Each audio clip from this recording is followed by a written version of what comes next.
Our speaker tonight, Mr. Brenner, titled his talk Experimental Architecture. I don't think it would be right to refer to him as an experimental architect, but rather an architect who has on occasion experimented with some new materials and some new forms. I think you'll see some of these in the slides tonight. He got his degree in architecture from the University of California, and he worked at the university as a teaching assistant in architecture.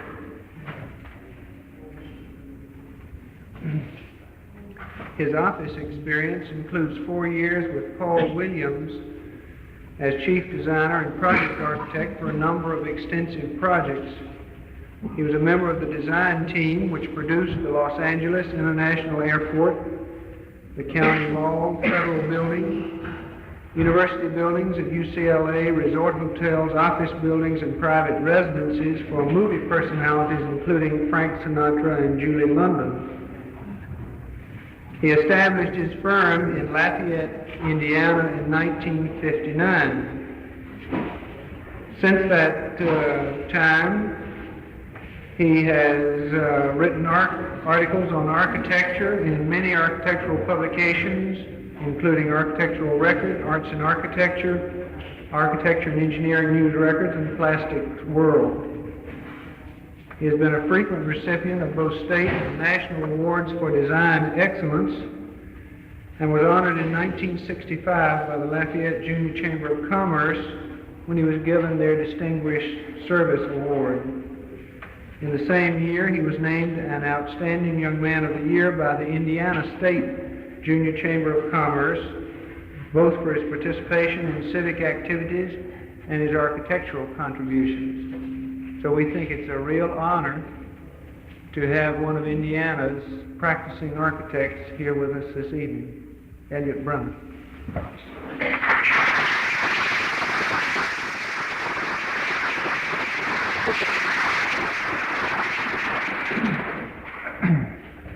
Good evening, ladies and gentlemen. I want you to listen carefully tonight because I've had some assistants set up some voting machines in the rear, and when we're through, we're asking questions. We're going to vote and see if we got our point across or not.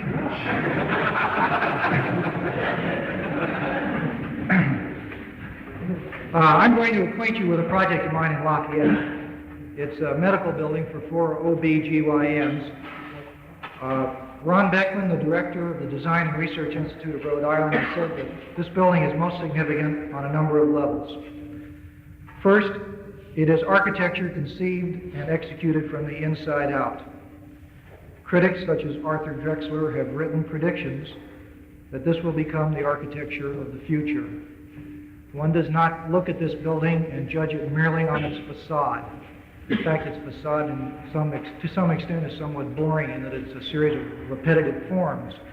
You have to understand what goes on the inside of the structure and how it was built in order to understand the building itself. This type of architecture is misunderstood by many people who try to read it as facade. Second is the fantastic technical method which was employed in the construction. It's a significant break with century-old ideas. Our building is an embryonic attempt at 21st century machine-programmed shelter. Third, it is a building in which furniture and architecture have been integrated into an entity of great strength and beauty. The furniture that you see is a derivative and in many cases prototype furniture of the type that you have displayed in the rear, that is to say the Herman Miller Action Office Group. The architecture and furnishings are bound together in a common expression, interdependent and reinforcing. The tiny jam-packed space leave an impression that there is hardly any furniture at all. Seats are provided in small groups of never more than 5 or 6 for over 60 patients, plus a permanent staff of 20 nurses and 5 doctors. Now, I would judge that we have in this room now about 120 people. So that to give you an idea of scale, this very small building, which is only 7,000 square feet and has in it about 50 or 60 rooms, would contain the entire population that we have here now, doctors, nurses, and patients. And you're never really with more than one person. And I think as you see these very small, intimate spaces, you'll realize that a great deal of privacy has been created in this, in a sense, almost public building. Finally, and perhaps most important, the building is medically significant. We have attempted to contribute to the innovative medical requirements of the practitioners of the building.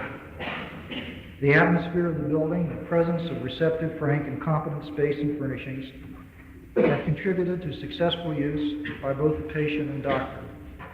All of the planning concepts we put into this, a year of planning prior to construction, have borne fruit. The owners have been in the building now about 5 months, and it works.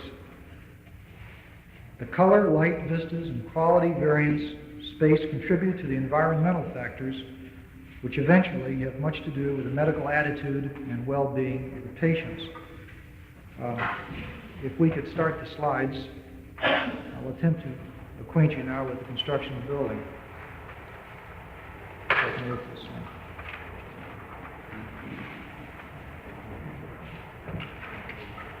Do we have the lights, please?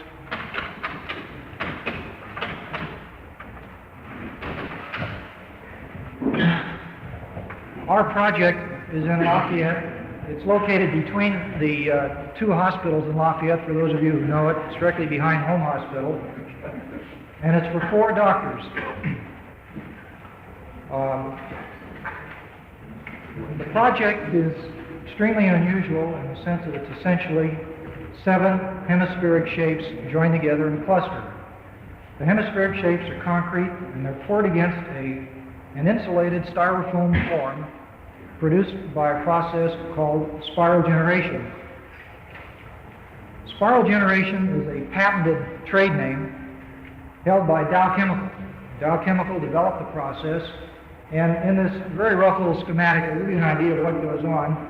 Essentially, we have an element in the center, which is a fixed pivot for 2 fixed-length booms. The fixed-length booms in one, the leading one is a basket which carries an operator.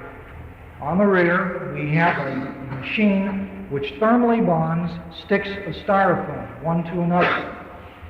Now, the process is limited to the development of shapes which describe a hemisphere or a portion of a hemisphere.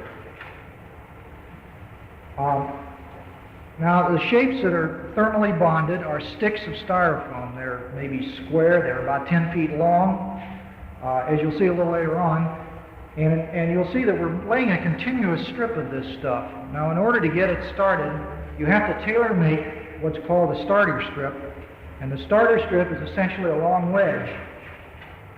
A long wedge is laid against the ground or against a base ring of some type, and pieces are put in the shape, and you can see that where the red arrow is, this is the first place where we're going to start thermally bonding one stick of styrofoam to another. Up to this point, we're merely taking existing pieces, hand-tailoring them, and we bolt them to a base ring. Now, the base ring does a number of things. It describes the shape that you're going to make. It provides the foundation for the initial layer. Now, you have to start with a steel base ring. You have to start with a tailor-made wedge, and this wedge has to be bolted into place with these bolts that are about 24 inches on center.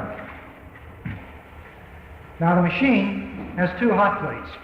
And when you see this a little later on, this diagram will show you what we have. We have a vertical hot plate, which is used for heating the end butt. And we have a horizontal hot plate, which is used to heat the upper surface of the piece in place with the lower surface of the piece being put into place. So what the operator does is the machine travels in this direction. It tracks, it has 4 wheels. The wheels track against the piece in place. And as it moves in this direction, the man forces, by hand feeding, a stick of styrofoam through the end of the machine after first touching it against this hot plate. He times himself so that he touches it here and places it against the piece just being thermally bonded. Then as the machine passes over this, it then heats the lower surface of this one, the upper surface of this one, it travels in this direction, and that pressure is applied temporarily. And this very short pressure and the heat allows the two pieces to thermally bond one to another, and you get essentially a homogeneous structure. Now, you can imagine that as you start around with this thing, you're starting with rather large sticks and you're moving at a relatively easy pace, but as you move up and go, you begin to get off the horizontal, get into more of the vertical plane, you're beginning to bend these sticks. And of course you're going into a tighter and tighter and tighter radius. In order to accomplish this, you ordinarily start off on the bottom with a rather heavy riser, you might say. You start off maybe with a 4-inch riser. And then about halfway up, the radius gets diminished. You go to a 2-inch riser, and then to a 1-inch riser. And then eventually, as you're coming around almost in the vertical position, you see you can't really bend these things anymore. So you have to stop. You have to leave an opening at the top. And we determined that in our project, we wanted to express all of these things. We wanted to express the base ring on the bottom. We wanted to express this opening at the top, and you'll see the way we've done this.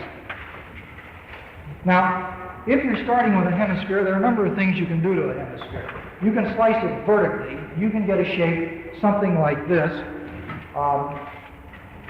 And this is a house that was done in Midland, Michigan. It's not completed yet, but you can see here's the hemisphere, the large frame, and here's the opening that they cut out. And you can see here they taped it back together. This is just done with plastic tape. And they put a little temporary door in it. But this gave them a chance to build the shape, coat it with concrete. Now another thing you can do to a hemisphere is to slice it horizontally. And in this case you get what's called a low profile dome. And this is a segment of a hemisphere which is sliced somewhere about halfway up. And you notice if you look at this shape, you see that this is a hemisphere, and if it were to continue all the way down, that's what you have. But this is just the upper part of it. Now this is a very excellent use of the material. Dow Chemical used this process to cover some of their filtration plants. In Midland, this is plastic and it's painted. It represents a very lightweight, rapidly constructed shelter.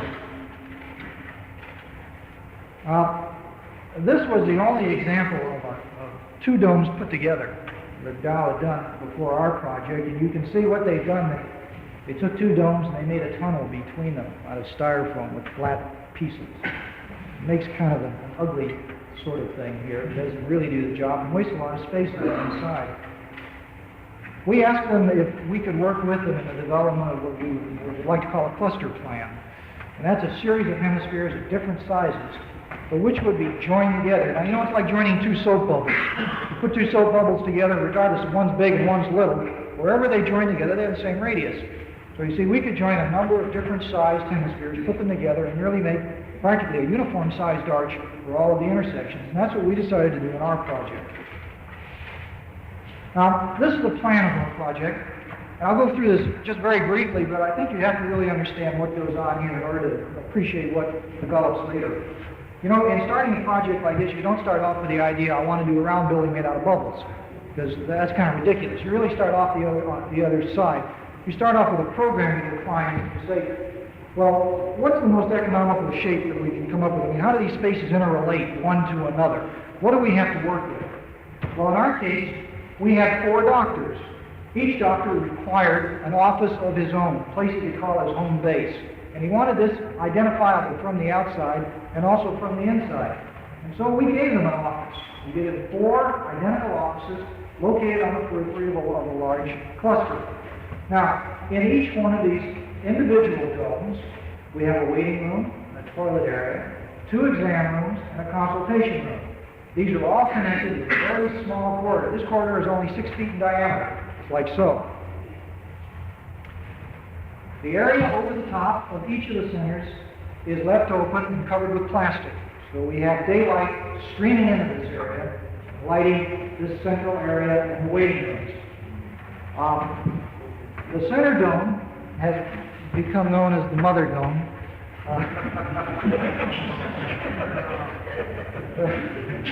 The mother dome is the area where the prenatal examinations for the most part take place.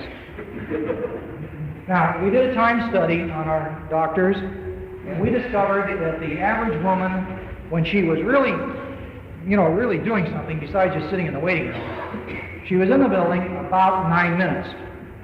She spent 3 minutes getting undressed, she spent 3 minutes with a doctor, and she spent 3 minutes getting dressed, taking her papers, and leaving. And the rest of the time was either sitting in the waiting room or chewing her nails, reading magazines, or doing something else.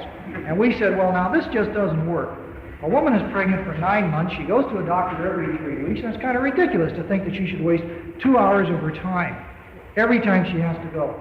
Why not get her in and get her out in 10 minutes if it's at all possible?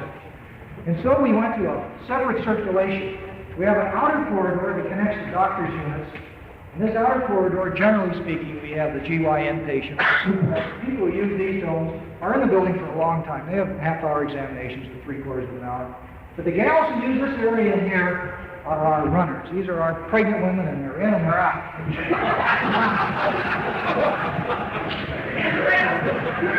How does this work?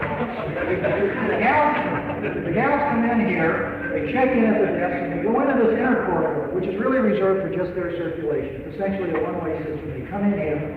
At this point in here, they meet a nurse, and they sit down in a bucket seat, one of these Herman Miller buckets, and they're weighed while they're in the bucket, they have their blood pressure taken, and they deliver a specimen to the nurse. It goes over here to a small laboratory and has it checked. And they're out of here, and they go into one of 4 examination rooms. Why are there 4? Originally, the doctors wanted 10 examination rooms in here. They said, look, we're going to look at 10,000 patient visits in the course of this year. So these people deliver about 1,000 babies a year. And this is about 10,000 visits. They said, we've got to have 10 examination rooms. So I said, well, how many doctors are going to be working in this area? 1. Well, what do you need 10 examination rooms for if the woman's in the building 9 minutes? If this one's getting undressed, and this one's getting examined, and this one's getting dressed, we can throw in one more because you're going to have a telephone call. We know that.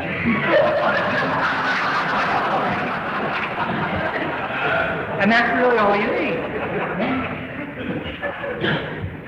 And then, knowing the nature of the people, we gave a small waiting room so to stack another 5 or 6 if we needed it. So we decided just on 4 exam rooms, and that's really all they need. And you know, today, I was there at the building last week, and the doctor, what they like to call the duty doctor, because the duty doctor is all the prenatal people. You see that thing? And he was really just kind of standing around. He was waiting for those women. You know, they wish they could do it in 2 minutes instead of in 3 minutes. Now, in the center core, we have an elevator, and the elevator connects the lower level, and in the lower level we have a laboratory, and mechanical rooms and that sort of thing. And at upper level, the upper level is sort of like a lazy Susan. It sits inside of the big dome but doesn't touch the edges of the dome. It kind of floats free.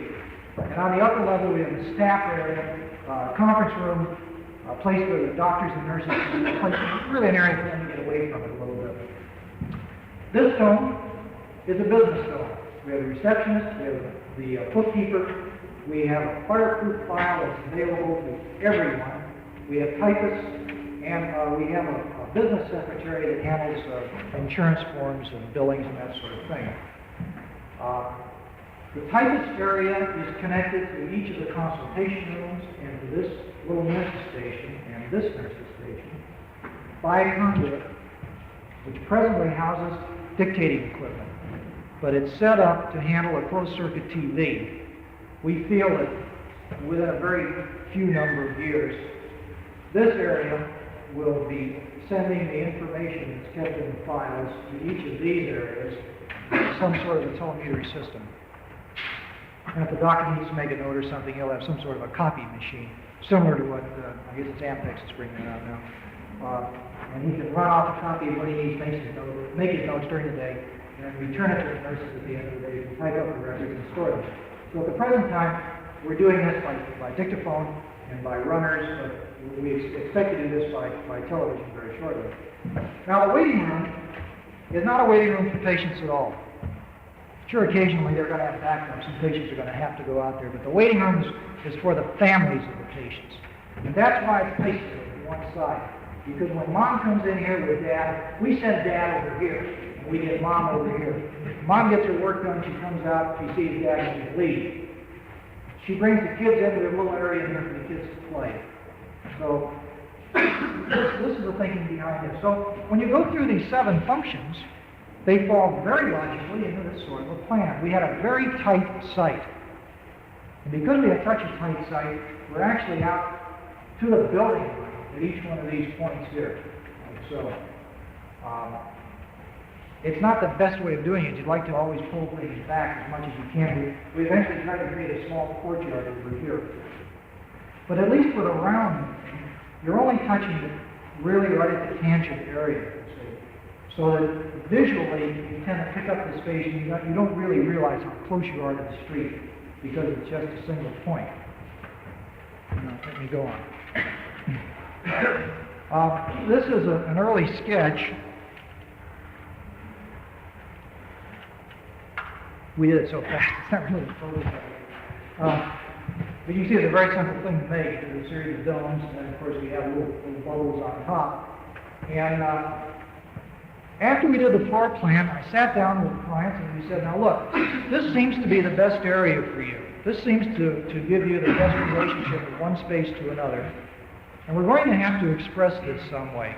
Now we could have expressed it as a series of cylinders with a flat roof, had we wanted to. But we heard about this process with Dow Chemical, and the Dow process is essentially an insulated form for concrete, and it looked like it was promising. It looked like we could make these shapes inexpensively. So we asked them, we said, now can you live in this kind of a shape? Now all of us are used to living in square rooms and square buildings, except the students of the School of Architecture at Ball State who have this wonderful. And you know, it takes some getting used to. I took our clients up to Midland, and we had them experience domes. We had them stand in the middle of domes and clap their hands and hear the echoes come off the walls. And we wanted to see if this could drive them crazy. We wanted to find out if there was any vertigo involved with people standing in the domes. And we spent quite some time up there, and we discovered that, by George, a person could live in a round shape just as easily as they could in a square shape. We decided to go ahead with the project. This is an early study model. You can see it's nothing more than a piece of cardboard. Fellows have just done a cardboard project, so you know what it's like. And what we did here was really just to study the silhouette of the building. See, there are the 7 domes, and they're connected on a pretty rigid mathematical basis. You see that each one of these angles this model looks like a 45 degrees, but it was set up on a 30, 60, 90 basis, and each one of these things are about 60 degrees apart. At one time, we thought we were going to have a freestanding flue in front of this building, and we decided we better eliminate that, so we did. Eventually, we went into a more finished model, and the building began to take a little bit of shape. We established a small turnaround area in front. This street is a rather busy street, and we wanted to get the people off the street and really create an area where, since these visits were going to be so short, that a person really could motor in and sit in a car if they had to, and then take off. The parking is essentially in the rear. The parking on one side is for the doctors. After we made the model, we photographed it from a number of different directions. Quite frankly, we were concerned with the shape of the building and its function. Now, this is definitely a female form. And these people are female doctors. And we didn't want to create a hot dog stand. You people probably study the Brown Derby in Los Angeles. You know, it's a restaurant that's shaped like a Brown Derby, and Mr. Orange, places all over the South. And this is not the purpose of this building. We didn't want to express pregnancy by the fact that it's round. It happens to be that way. And so we studied it very carefully, and we photographed it a number of times in order to avoid anything that might possibly develop unforeseen. The hemispheres, as you can see, are sitting in clear columns. And that ring that we mentioned connects each of these columns.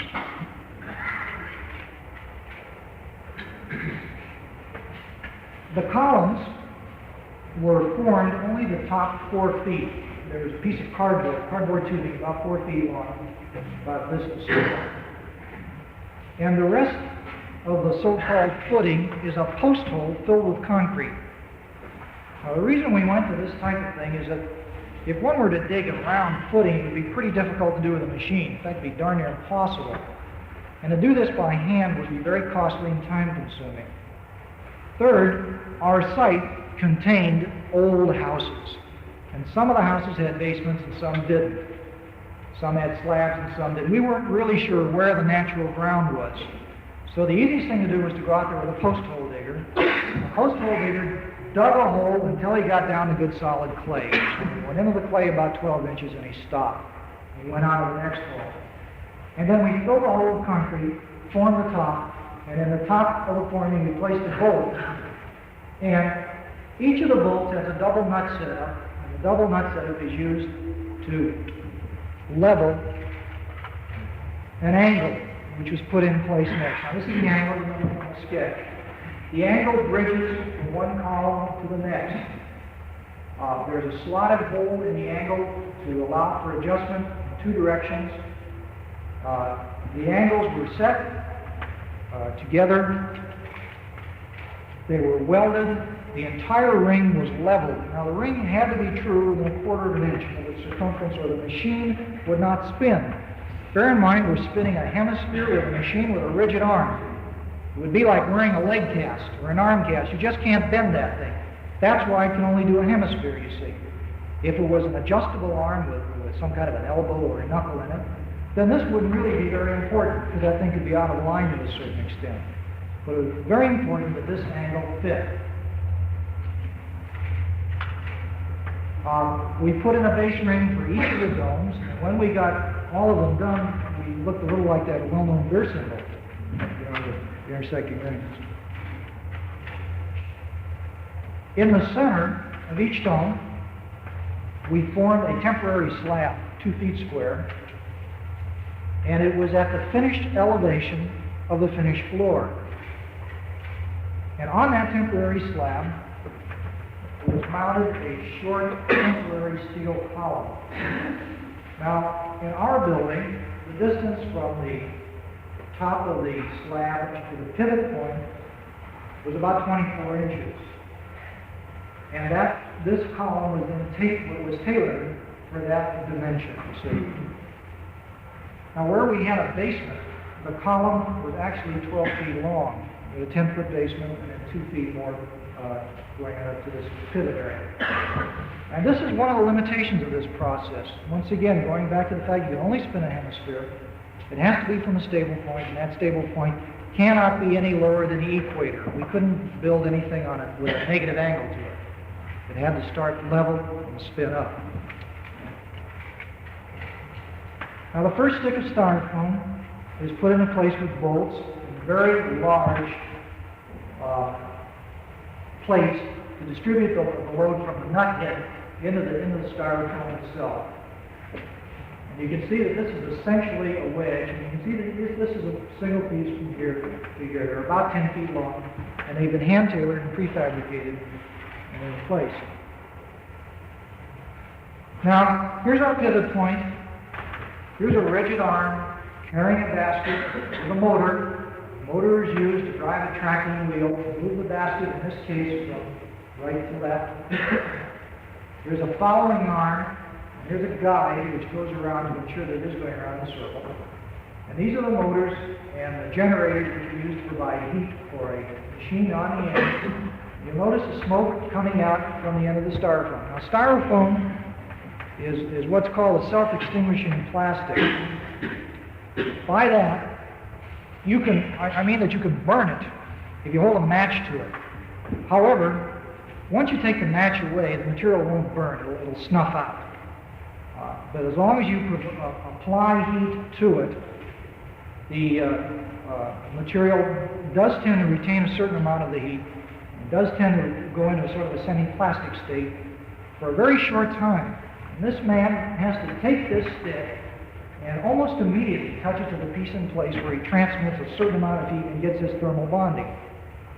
Now, if he's slow about it, the piece will cool and he'll get no bond. Also, if he's slow, the machine will continue to track around. He doesn't really stop this machine and moves it at a constant rate. and there'll actually be gaps between the end pieces. And then generally these gaps are sort of hand plugged toward the end.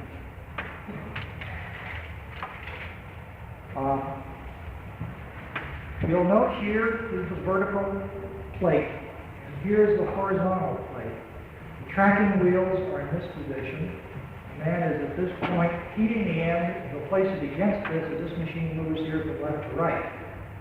And he'll then get a thermal bond at this point and begin the then bond in here. Now you notice the way this piece is bent, you can see the pressure on it. Pretty terrific pressure in here to go. Bend this piece on down. Not only is it bending it down, it's also bending it around. It's curving it in 2 dimensions. You see the effect that this has here at the end butts.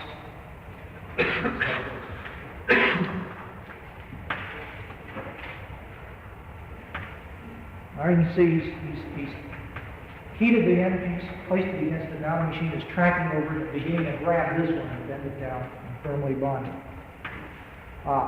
You might think that this is an easy job. After all, a stick of styrofoam like that probably doesn't weigh 6 or 7 ounces, maybe 10 ounces.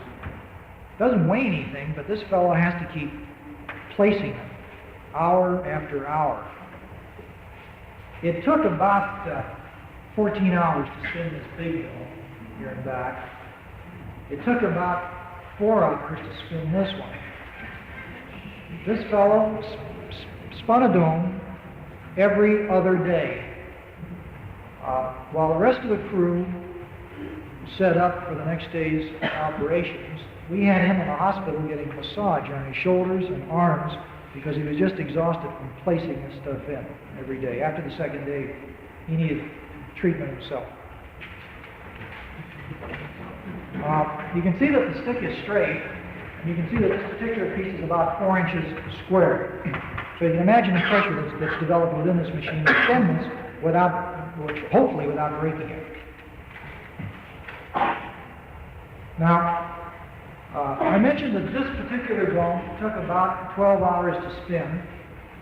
It ordinarily takes about 6 hours to set up this operation to the point where you're ready to spin. Now, here, we're just cutting away a piece like this, a piece of steel. And in this case, it has that base that we talked about, this wedge. It's not in the dome that we're about to spin, but the base from this one here. You see, once the dome was spun, then the opening was cut, and it's of course very easy to cut this. You do it just with a handsaw. And this piece was then cut away by a welder. In this case, it's just welding off. I think here you can get a feeling of the way these pieces go up and turn, starting with a very heavy base piece, and then as you go up, you start with a 4-inch piece, and you can see the way these things go up. And of course, this joint here is always pointing toward the center of the hemisphere. And here you can see this is a section of the hemisphere that we haven't spun, and this is the one we are about to spin.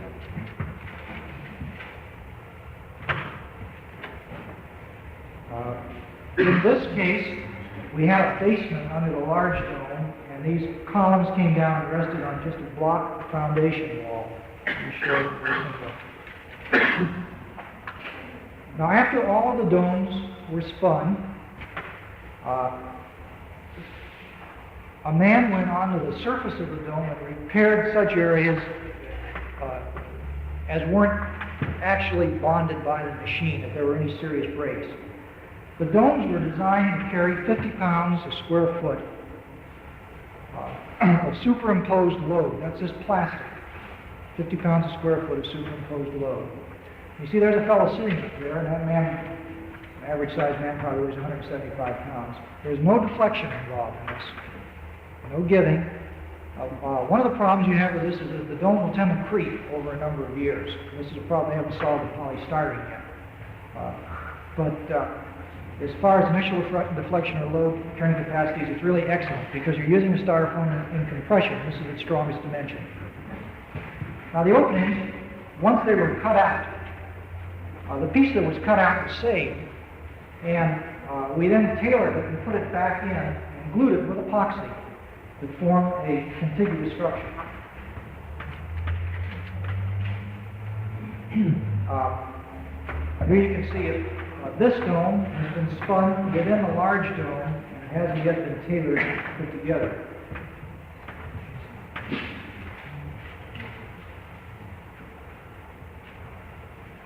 As the project developed and the domes were built, you get kind of a, you get kind of a 21st century feeling about this. All of this space was enclosed in about 3 weeks, you see, excluding the foundation work. We had hoped to be able to leave the buildings in this condition. We went to the state of Indiana and requested that we be allowed to leave the building like this. We explained to them that the building was incombustible. But the state said, well, what happens if you have a conflagration? They said, this doesn't burn. Well, yes, of course it will burn if you hold a match to it or hold a fire to it. So we said, well, if it burns, it's going to fall down. Of course, this is true of every building, you know. If it burns, it's going to fall. If it burns, so they said, we said, what if it does fall down? All 7 domes weigh 500 pounds together.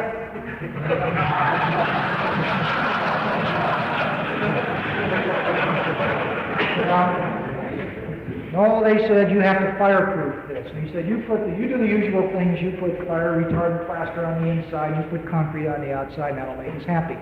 Do you know how much a square foot of concrete weighs? It's 1 inch thick. Well, it weighs 12 pounds. And if just 1 foot fell on your head from a height of about 10 feet, it would knock your brains out, probably. But these are the conditions that they imposed on us, and this is what we had to do. We had to cover this with concrete on first. Now, when you do a project like this, you have to be very brave, because you have all kinds of people come out on Sundays and watch, and they bring their kids, and everyone talks, and it's not going to stand up. They bring mom along, you know, and what is it? And, the Martians have landed. You see, they walk around and they look, and they poke, and they touch. And some of them get pure delight out of this thing.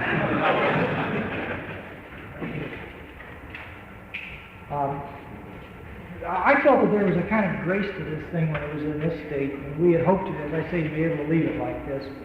But we couldn't, and so we had to make our plans to cover it with concrete. And we wanted to get away from a pure hemispheric look on the outside. We wanted to get a little bit of flair to this. And so we had provided on that base ring that goes around a clip angle. You can probably just see it here. And to that we welded one continuous bar, which would become the base for this sort of flare at the bottom.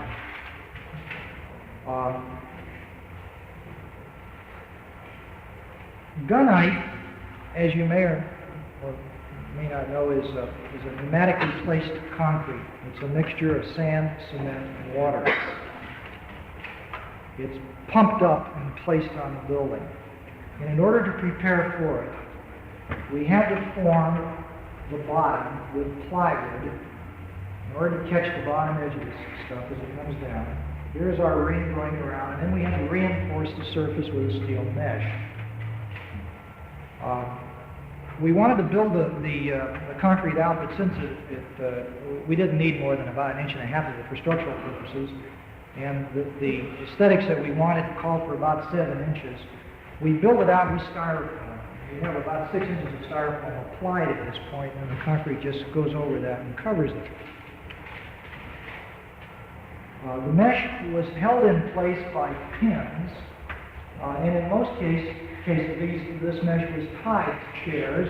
The chairs, in turn, were tied through the styrofoam with just a simple nail-like device that went through and was tied on the inside.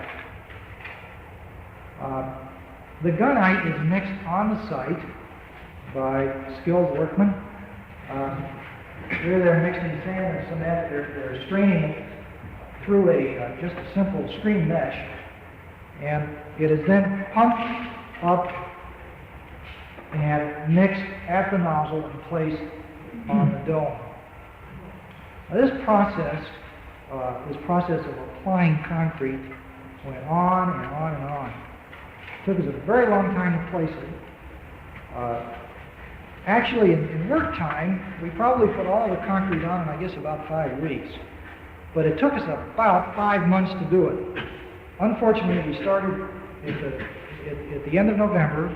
This was about 2 years ago. We had a very fine fall. It was warm. So we were able to place the concrete, and we placed it until after the first of the year. But after the first of the year, we had a very hard freeze. It was about 3 days' work, and we had to stop. And so the domes sat through most of the winter in an unfinished condition. Here you see the buildup of the styrofoam and the mesh and the gunite itself as it's placed. I'm afraid that first winter our buildings had all of the charm of a herd of elephants.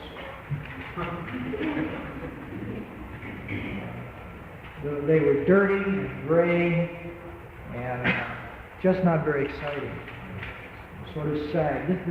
The process seemed to take forever as it was going on. We sprayed and sprayed and sprayed. When the freeze came, we decided to shift our operations into the inside of the building, and we formed on the inside the intersecting arches. These were formed in such a way that the gunite could be placed from the outside of the building. And the arches were formed, they're all of a uniform size, they were reinforced. Here you can see the reinforcing rods going this way. They tie into the foundation at this point and they loop, they go around. Now, one of the problems in designing with hemispheres, gentlemen, is the fact that there's not really very much known about hemispheres. I think if you ever really sit down and look in your textbooks, your engineering textbooks, and try and find out what do people really know about hemispheres, you'll find they don't know an awful lot. Most hemispheres are designed on the basis of a uniform load over the entire hemisphere. You take the worst condition, you design for it, that's it. Well, this really isn't the case because your load varies, both your dead loads and your live loads, very considerably on a dome. And the wind action on a dome varies all the way from the full load of the impact of the wind, which say you're designing for an 80-mile-an-hour wind, is about 16 pounds a square foot, to a negative load of about 16 pounds a square foot on the leeward side, which tends to lift the building up. So you see, to build an all-plastic building, you're really concerned more with holding it down so it doesn't fly away than you are with these superimposed loads. These forms were really relatively simple, and one side was made in such a way that we could remove it and check to see if the concrete was being placed in the proper manner. I had two superintendents working over here. I want you to notice these my daughters, and they helped me out on all my jobs. We did some forming on the inside of the building. The interior studs are wood, and they're covered with a fire retardant chipboard. These very lovely circles, which in the fall had been beautiful and clean, for a while became sort of like the ugly ducklings as the framework went up and we formed the rings at the top and the bottom, take the stresses of the concrete. The floor slabs were poured during the winter. You can see that they're reinforced, and the guts that go into the building all went in underneath the wiring and mechanical systems. Around the edge of each dome, we provided for electric heat to kill any drafts that might come in once the building was enclosed.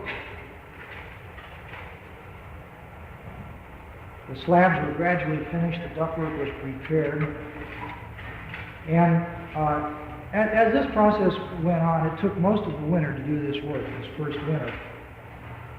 We formed the openings. The openings are also formed of styrofoam. They were supported by a very simple formwork made of boards and bent plywood. Styrofoam was then placed on top of the plywood, and the concrete was poured against that, and then, of course, the boards were removed. Now, this is typical of all of our entries into the area. So just a simple sheet of plywood with some boards there to reinforce it in a transverse direction. And then we plastered the inside. We put an acoustic plaster on that went all the way from the very bottom of the dome to the top. The acoustic plaster was a type which is stiffer than than most acoustic plasters, but not quite as hard as the type of plaster you might find on a wall. And then it was mechanically stippled in such a way to create the acoustic value of the area and kill this sound, this focusing of sound that you get within a film area. It's done in several coats. They start with a cement coat, as you fellows know, and then a finish coat is applied. And the finish coat is applied either by gun or by hand. After a number of months, my clients were a little quizzical, like, when will it ever get done, you know? And you're there checking it out. Finally, spring came, we finished our gunite operations, and we applied a neoprene hypalon roofing to the exterior of the structure. The black stuff that you see going on is neoprene. Now this is a liquid neoprene that's put on by a roller or by a trowel. Neoprene is the same black rubber that you have in your automobile, you know, around the windows of your automobile, you have that black lining.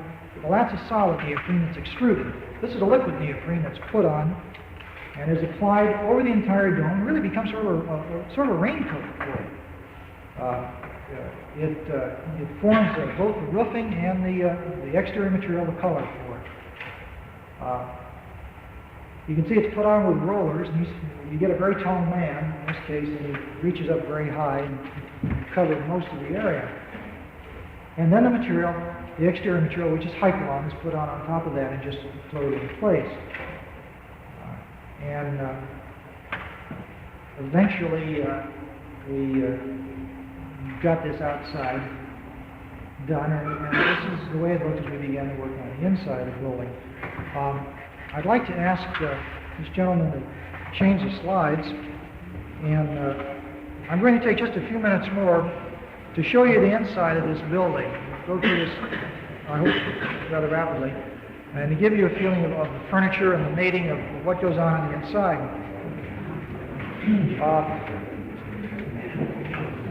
Before we go into the inside, I'd like to talk a little bit about the spaces that you're going to be looking at. Now, you know, in a rectangular space, all of us are used to being in rectangular spaces, and when you walk into a rectangular space, you immediately recognize it as such. And the planes that define the form are easily understood, and they really do very little to create an interest or a stimulus for your mind. Now, if you omit a wall, you begin to create a certain amount of mystery, in a sense. In this L-shaped room, the omission of the wall makes an addition of a number of more walls. You don't just have the usual 6 surfaces. You know, you add the 5th or 6th wall begins to complicate the thing to the extent, but it also begins to involve the mind.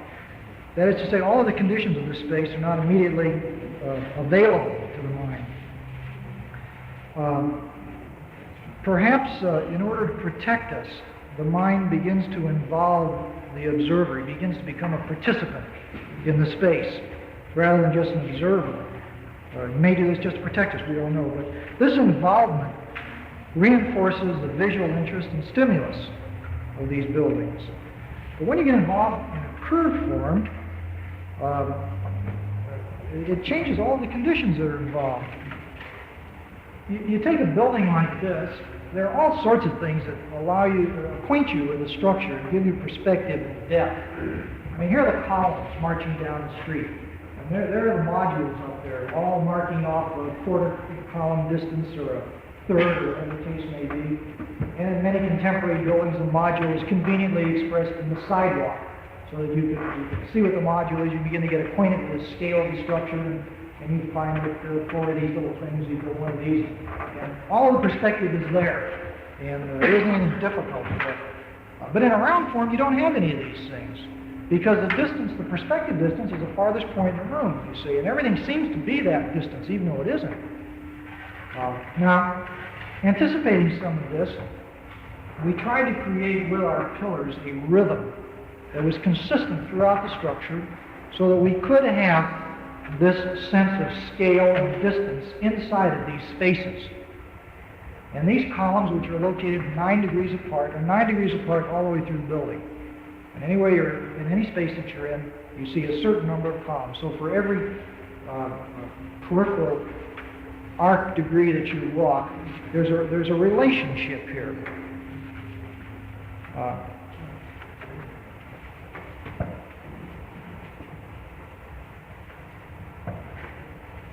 We're made to work and to understand our environment in a building like this the same way that a Bergman or a Fellini film involve us in the plot and make us participate. A Bergman film with its flashbacks, with its interrupted storyline. You have to work when you watch a Bergman film. You don't just sit and stare at it. You have to become involved in it. And the involvement increases your enjoyment of the building. This is the more complicated involvement of a movie versus a still photo, or of the radio versus the written word. In Picasso's Man Seated in a Chair, there's neither man nor chair visible. In the painting Nude Descending a Staircase, there's maybe a nude in the staircase there, but you're not really sure. And there's some lines that sort of barely indicate it. Now, in this building, as you go from space to space, these, as I say, these familiar guideposts, the things that you're used to, are gone. And one is involved in an intimate experience with a building. And the shapes never seem to bore the viewer. I want you to watch this series of slides, and you're going to be going through an archway, and you're going to pick up a portion of a skylight up here at the top.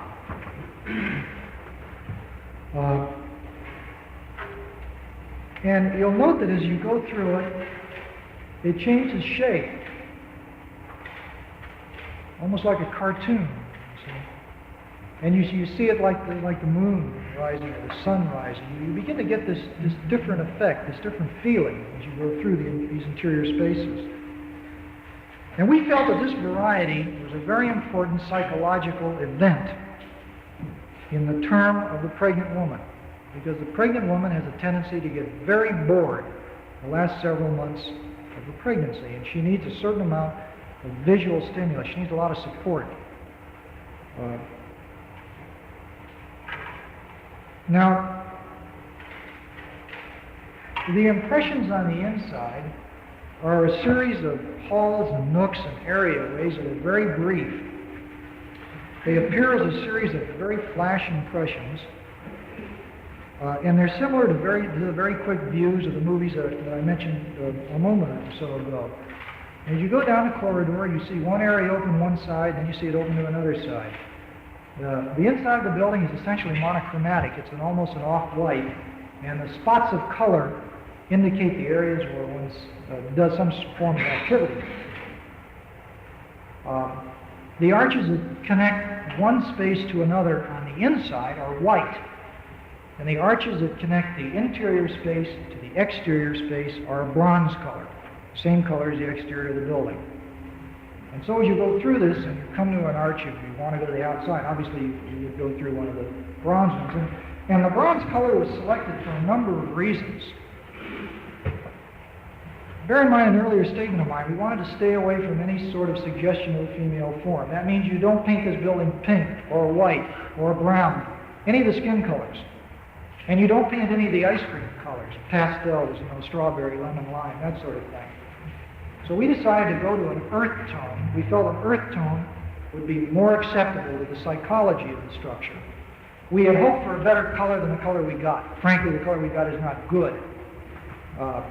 The color we wanted was a kind of a burnished copper, in a sense, sort of a terracotta with a little glaze on it. We didn't get it anywhere near it.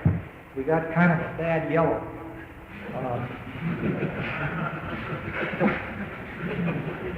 We wanted to stay in this warm, in this kind of a feeling, to create this feeling of warmth, because this building is seen you know, all months of the year. We have 6 months of winter here when it's gray and miserable out, and we wanted a warm tone. So we tried to stick in this area. And then we knew these columns were going to be there.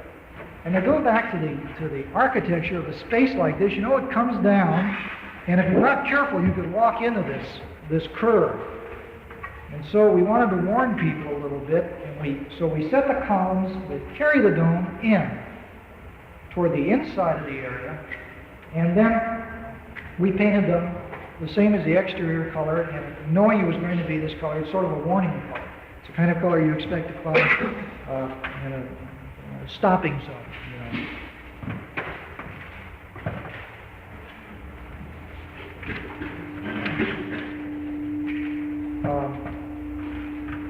Now, the slides that I'm going to show you are obviously two-dimensional views of three-dimensional space, and they cannot give you the full impression of this building. The still camera did a good job on 19th century structures, whose main element is facade. You know, you paint a facade, and you put the shutters on it, and there you are, you're done. But it can't really express this kind of space that we've got in this one structure.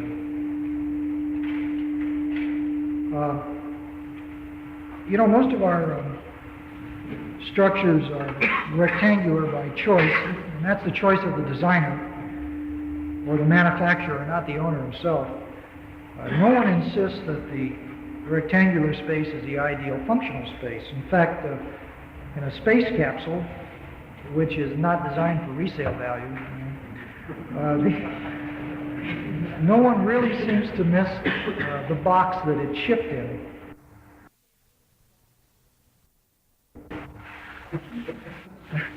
Now, this building is designed for its functional necessities first and foremost.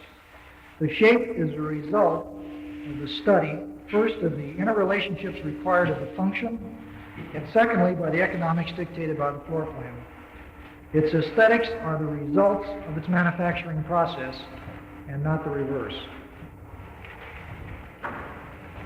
This is a reception desk.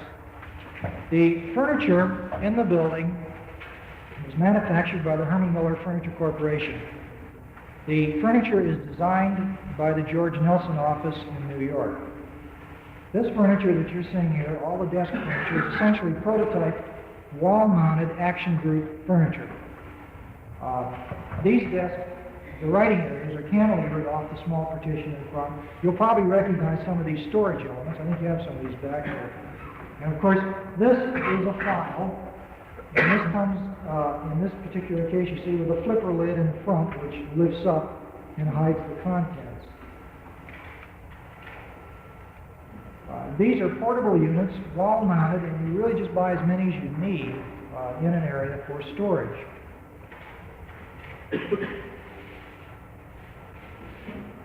The desk units are mounted on a low partition, which was a disappointment to all of us who were concerned in this thing.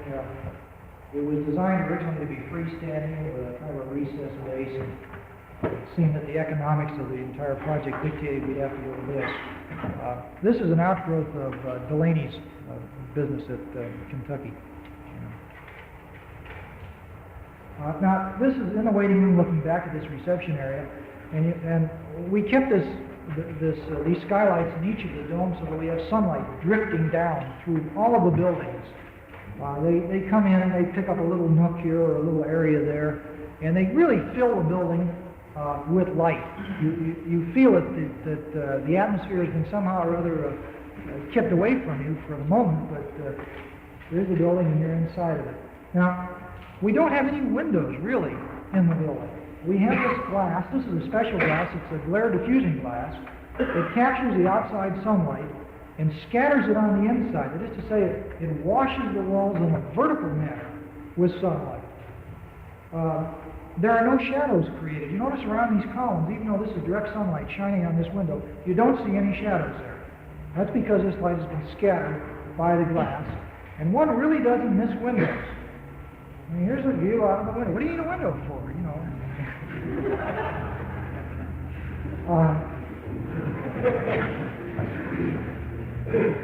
It's much nicer to look up.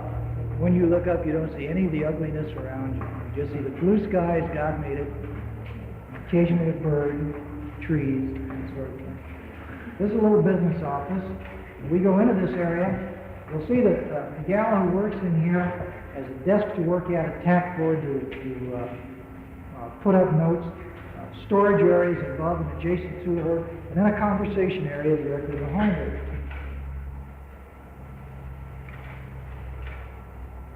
This is the typist area with storage facilities against one wall, a similar low partition, desk units, and typewriters for 3 gals. We did use some actually in 2 areas. We used a little sort of a side light adjacent to the door. In this case, we used it where the typists were to give these girls, who were really the only people in the building that are fixed all day long, a chance to get up and look out.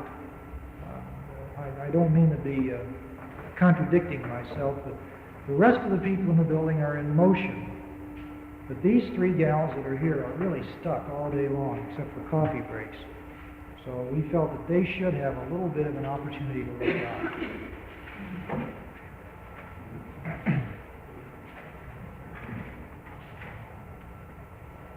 The bookkeeper has a small office and desk. She has the Miller units against the wall. Notice the dividers that are in here. Here they're used, you see, to divide some form of a check form. And in other parts of the building, they're used to divide books, things of that nature. Small payment area located near the entry. Everyone passes this area. And when you're doing a design, you just don't downgrade this sort of a thing. After all, the building is paid for by the efforts of the people within it, and this sort of a thing really has to be someplace where it's convenient. People do pay for medical services. This is the stairway looking up toward the balcony area. And as you go up this stairway, you start over here and go around and go up through. You'll notice that the balcony, as I said, doesn't touch the exterior wall surface. And as you come up, you're always aware of daylight or of a skylight or of something of that nature.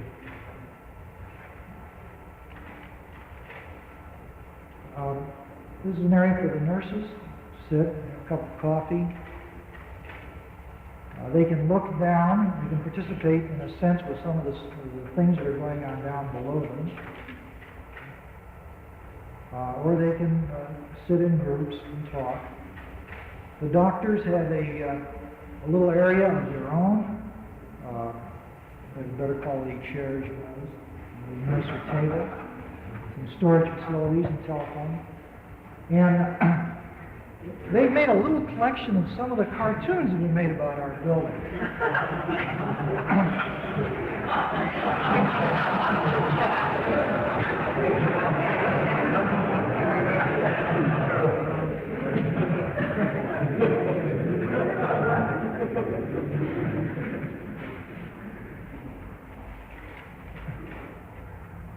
This central column, if you remember, contains the elevators, a lot of the mechanical equipment that distributes things through the building, and is visible all the way through this center prenatal area, and becomes a sort of a dominant feature on this inside. As we come down, the staff area would be above us in this case, and we're now in a corridor that goes around. And each of the doctor's domes are furnished with exactly the same furniture, except that the colors are different. On the north side of the building, we've used very warm colors. And on the south side of the building, we've used very cool colors. And we have a complete spectrum in here. We start with the oranges, we go through the browns. This is a turquoise. This slide isn't that good, but it is sort of a blue-green. We go by one of the entries here. We use a kind of a Kelly green area in the small waiting area. This is adjacent to the place where the gals are weighed. Now, this is the scale unit that I mentioned. There are 2 of these, you see. And there's one located on either side of a small nurse's station. This is a little high chair. I think you have an example of this back there. You know, you're not meant to sit on this with your back against that thing. You're supposed to sit with one leg up like so. One has to learn how to use this furniture. The scale unit, this is a standard Herman Miller bucket mounted on a short chrome pole. And this is a standard scale like you would see in any doctor's office. You stand on it, except in this case, you sit down, the woman puts her feet on this little bar, which is, I think all of you can probably tuck your feet under you see. If you had to hold your feet out in front of you, this is a very difficult maneuver. So we designed this so that you would bend your feet back, which is a very simple thing, and put your heels, catch the heels of your shoe on this little bar here, and then you get weighed. And you know what the comment is? All these gals say, I couldn't weigh that much, you're weighing a chair.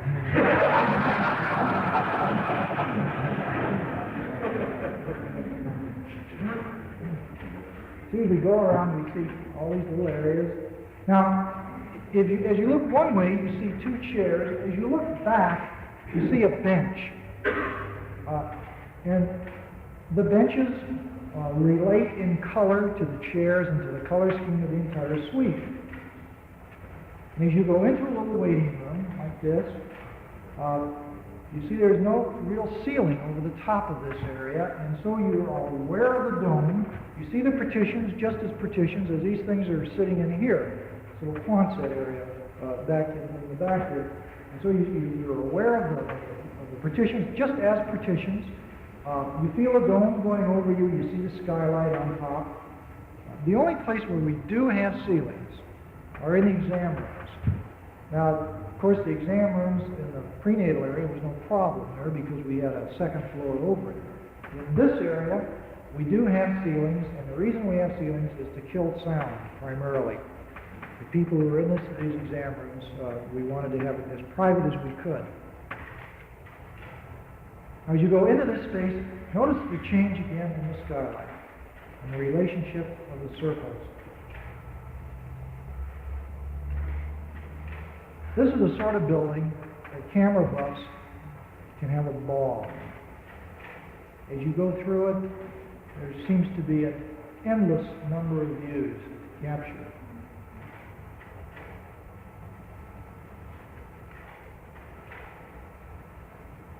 You get little hidden feelings here and there.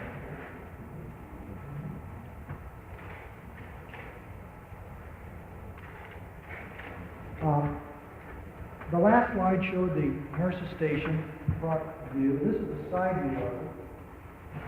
The furniture is a standard built-in cabinet, except that we have the tops made and delivered without an edge. And this edge that you see here is the same plastic edge that's on all the Herman Miller furniture. And we bought this separately, had a groove placed to the edge of the top, and then applied this so that there's a relationship between that furniture which is built in and the furniture which is purchased and is portable. The edge on all of the countertops, in fact everything has this soft edge. We've tried to eliminate in the building as much as possible hard corners. A pregnant woman or a sick person is essentially an unstable person from the standpoint they're not quite sure of the way they're moving. And so we wanted to keep all of the corners as soft and as easy so that they have that inevitable clash with furniture. It would at least be an easy clash. Examination table. Now here's the small conference table which occurs in each of the doctor's rooms. Notice here's this edge again, same piece. But you have this continuum. Two bucket chairs located adjacent to the table. And then on the other side of this you have the doctor's lounge chair and his desk. This is a tambour top unit, cantilevered out. There's a leg rest cantilevered from the bottom, the storage shelf, and then place for the doctor to keep his records. You know that in this consultation room, you see you don't have the usual doctor-patient relationship where the doctor hides behind his desk and creates the father image. In this case, all of the conference tables where there is business to be performed or information to be transmitted is done over a very small, simple 3-foot round table. It could be a coffee table, except for its height. And it's this informal feeling that is carried all the way through the project, you see.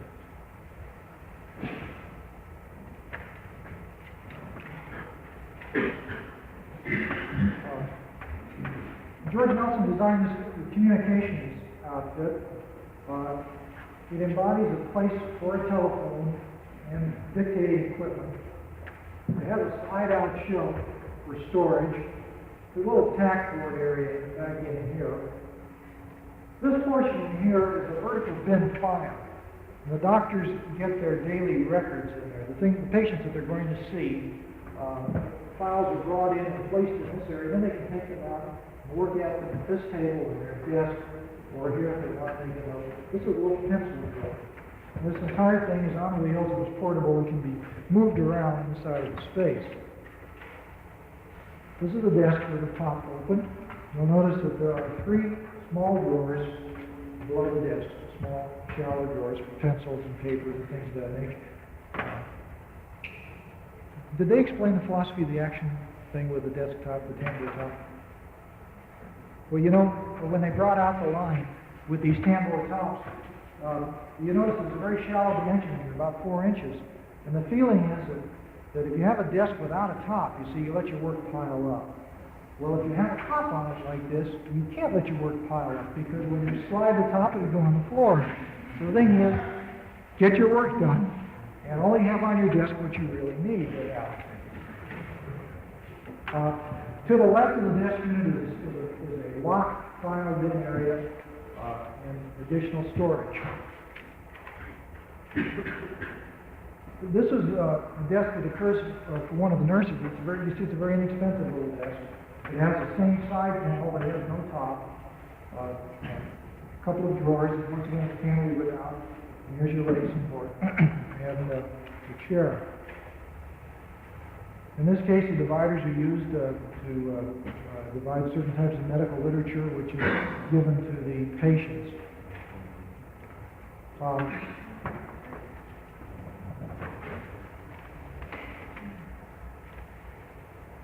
I'm going to conclude the tour with this slide. And I'd first like to thank you for your attention. And to the students, I'd like to say this. I would hope that this hour would open your minds to the possibilities of, and I'm just going to use this in quotes, modern construction. Modern construction is not the kind typified by zigzag roofs. We see enough examples of that around. It's the kind that you people will develop for your clients after proper analysis of your own clients' problems in the light of their individual uniqueness and within the limits of your own talent and imagination.